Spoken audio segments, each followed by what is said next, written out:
छावा एक मराठी शब्द है जिसका हिंदी अर्थ है शेर का बच्चा।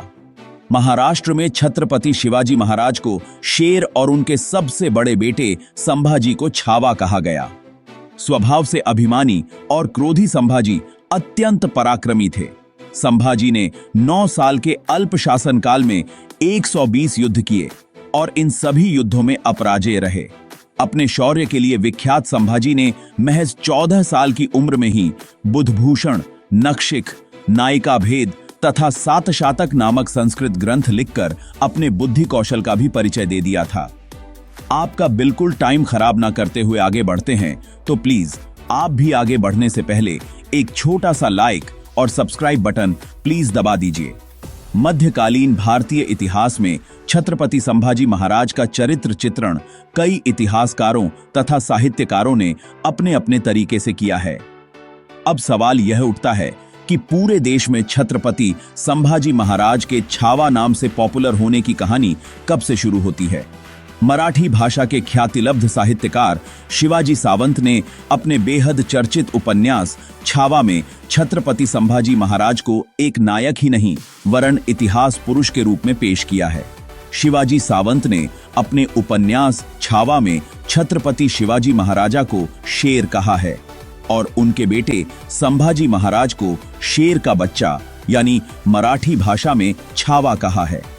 देश के कई प्रमुख इतिहासकारों ने छत्रपति संभाजी महाराज को अत्यंत क्रोधी, भोगविलासी और व्यसनी के रूप में चित्रित किया है। यदि आप छत्रपति संभाजी महाराज के पराक्रम, त्याग और स्वराज्य प्रेम से अवगत होना चाहते हैं तो शिवाजी सावंत का उपन्यास छावा सबसे श्रेष्ठ साहित्य है। शिवाजी सावंत ने अपने चर्चित उपन्यास छावा में छत्रपति संभाजी महाराज के प्रति बनाई गई गलत धारणाओं को दूर करने का भरसक प्रयास किया है।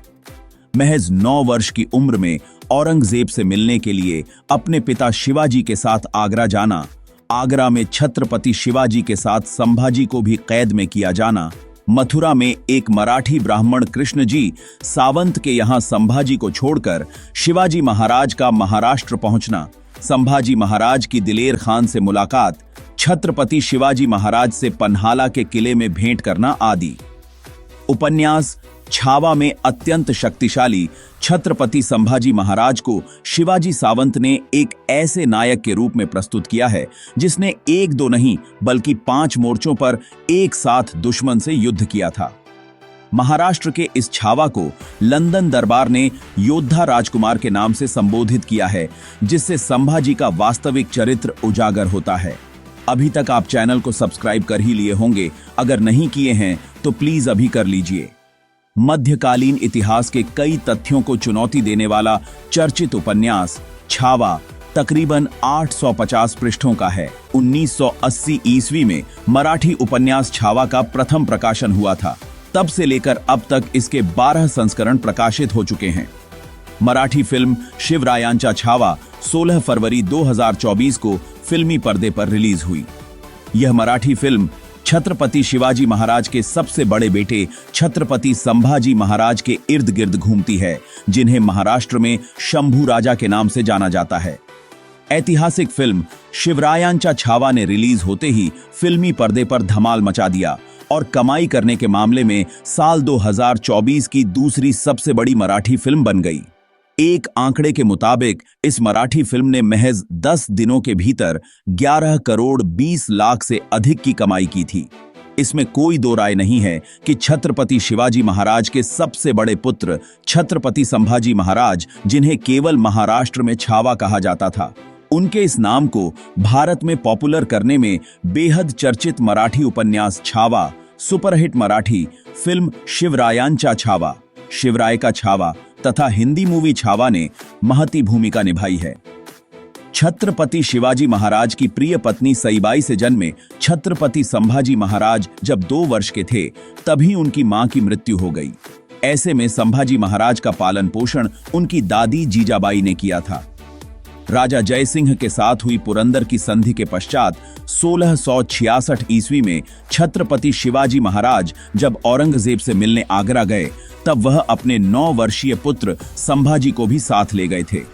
ऐसे में संभाजी बचपन से ही अपने प्रमुख शत्रु औरंगजेब की कूटनीति और क्रूरता से भलीभांति परिचित थे।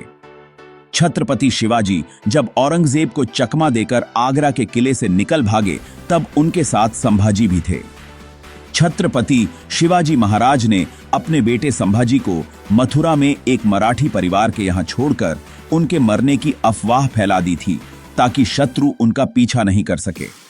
हालांकि कुछ दिनों बाद बालक संभाजी भी सही सलामत महाराष्ट्र पहुंचने में सफल हो गए। संभाजी अपने आक्रामक रवैये के लिए आरंभ से ही जाने जाते थे। यही वजह है कि छत्रपति शिवाजी महाराज ने उन्हें पन्हाला के किले में कैद कर रखा था। यहां तक कि छत्रपति शिवाजी की मौत अप्रैल 1680 के समय भी संभाजी पन्हाला के किले में ही कैद थे। रायगढ़ में शिवाजी के मंत्रियों तथा सरदारों ने संभाजी के छोटे तथा सौतेले भाई राजाराम को छत्रपति बनाने का निर्णय लिया, परंतु इस गुप्त समझौते में उन्होंने मराठा सेनापति हम्मीरराव मोहिते को शामिल नहीं किया।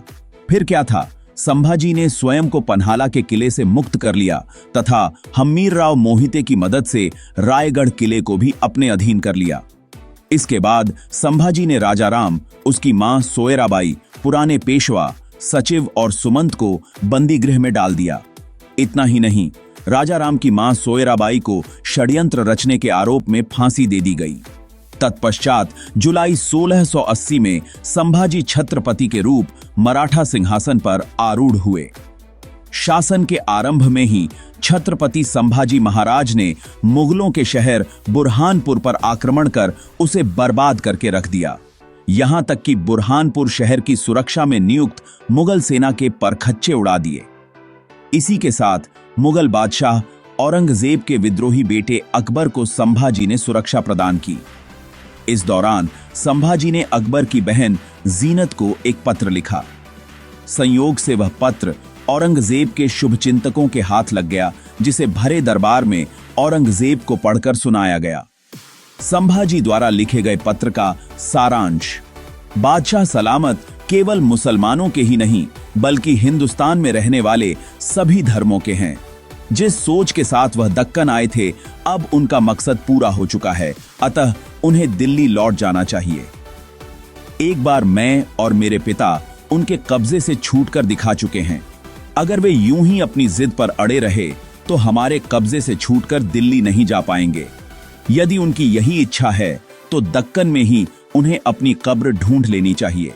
1686 ईस्वी में बीजापुर और 1687 ईस्वी में गोलकुंडा विजय के पश्चात बादशाह औरंगजेब ने 3 लाख की मुगल सेना के साथ छत्रपति संभाजी महाराज के विरुद्ध अपनी संपूर्ण शक्ति लगा दी थी। 1687 में मुगलों तथा मराठों के बीच हुए भयंकर संघर्ष में संभाजी को विजयश्री अवश्य नसीब हुई, लेकिन उनके विश्वास पात्र सेनापति हम्मीरराव मोहिते की मृत्यु हो गई। अगर अभी तक आप चैनल को सब्सक्राइब नहीं किए हैं तो प्लीज अभी कर लीजिए। यदि देखा जाए तो संभाजी महाराज ने अपने पिता शिवाजी महाराज की तरह औरंगजेब को दक्षिण में बहुत अवधि तक जीत का अवसर नहीं दिया था, परंतु साल 1689 में संभाजी एक बैठक के लिए संगमेश्वर पहुंचे थे। वहां घात लगाकर पहले से तैनात मुगल सरदार मुकर्रब खान की अगुवाई वाली सेना ने संभाजी पर हमला कर दिया। इस हमले में संभाजी के सभी सरदार मारे गए तथा संभाजी और उनके मंत्री कवि कलश को कैद कर लिया गया। छत्रपति संभाजी महाराज और उनके मंत्री कवि कलश को कैद कर बहादुरगढ़ ले जाया गया, जहां इन दोनों को 40 दिनों तक कठोर मानसिक और शारीरिक प्रताड़ना दी गई। कवि कलश और संभाजी को लोहे की सलाखों में बांधकर जोकर वेश में पूरे मुगल शिविर में घुमाया गया। इतना ही नहीं, संभाजी महाराज को जब औरंगजेब के समक्ष पेश किया गया तो उसने घुटनों के बल बैठकर सबसे पहले अल्लाह को धन्यवाद दिया। औरंगजेब ने संभाजी महाराज के समक्ष इस्लाम स्वीकार करने का प्रस्ताव दिया, जिसके बदले में इन्हें जीवन दान देने का वादा किया। संभाजी महाराज ने न केवल इस शर्त को अस्वीकार कर दिया, बल्कि यह भी कहा कि यदि बादशाह अपनी बेटी भी दे तब भी इस्लाम स्वीकार नहीं करूंगा। इसके बाद औरंग के आदेश पर संभाजी के नाखून उखाड़ लिए गए, गर्म सलाखों से उनकी आंखें भी फोड़ दी गईं। अंत में तुलापुर में इंद्रायणी और भीमा नदी के संगम स्थल पर बने पत्थर के प्रवेश द्वार पर संभाजी की हत्या कर उनके शरीर के टुकड़े टुकड़े करके कुत्तों को डाल दिए गए। वहीं कुछ लोगों का मानना है कि संभाजी के शव को तुला नदी में फेंक दिया गया, जबकि कुछ लोगों के मुताबिक संभाजी के शव को सीकर उसका अंतिम संस्कार किया गया। जो इतिहासकार छत्रपति संभाजी महाराज पर व्यसनी और विलासी होने का आरोप लगाते हैं, उन्हें यह सोचना चाहिए कि इतनी कठोर और अमानवीय सजा का धैर्यपूर्वक सामना कोई धीर वीर पुरुष ही कर सकता था। इसके अतिरिक्त छत्रपति संभाजी महाराज की मृत्यु के बाद औरंगजेब का यह कहना कि अल्लाह, आपने हमारे जनाने में संभा जैसा बेटा पैदा क्यों नहीं किया। मुगल बादशाह औरंगजेब का यह वक्तव्य संभाजी महाराज के सशक्त चरित्र को प्रमाणित करता है। संभाजी महाराज का शासनकाल मराठा साम्राज्य के इतिहास में एक महत्वपूर्ण अध्याय है। उन्होंने अपने पिता छत्रपति शिवाजी महाराज की विरासत को आगे बढ़ाया और मराठा साम्राज्य को और मजबूत किया। संभाजी महाराज के शासनकाल में कई महत्वपूर्ण युद्ध हुए, जिनमें उन्होंने अपनी वीरता और रणनीति का परिचय दिया। उनके शासनकाल में मराठा साम्राज्य ने न केवल अपनी सीमाओं का विस्तार किया, बल्कि अपने दुश्मनों को भी कड़ी टक्कर दी। संभाजी महाराज की निडरता और नेतृत्व क्षमता ने उन्हें एक महान शासक के रूप में स्थापित किया। संभाजी महाराज और औरंगजेब के बीच का संघर्ष भारतीय इतिहास का एक महत्वपूर्ण अध्याय है। यह संघर्ष केवल दो शासकों के बीच नहीं था, बल्कि यह विचारधाराओं का भी टकराव था। संभाजी महाराज ने अपनी वीरता और रणनीति से औरंगजेब को कई बार परास्त किया। संभाजी महाराज की मृत्यु एक दुखद घटना थी। उन्हें औरंगजेब के द्वारा बंदी बनाया गया और अमानवीय यातनाएं दी गईं, लेकिन उन्होंने अपने धर्म और स्वाभिमान के साथ कोई समझौता नहीं किया। उनकी मृत्यु ने मराठा साम्राज्य को और भी अधिक प्रेरित किया। संभाजी महाराज का चरित्र अद्वितीय था। वह केवल एक योद्धा नहीं, बल्कि एक विद्वान और कवि भी थे। उन्होंने अपने शासनकाल में कई महत्वपूर्ण नीतियों को अपनाया और अपने राज्य की रक्षा के लिए हमेशा तत्पर रहे। उनकी निडरता और साहस ने उन्हें एक महान नेता के रूप में स्थापित किया।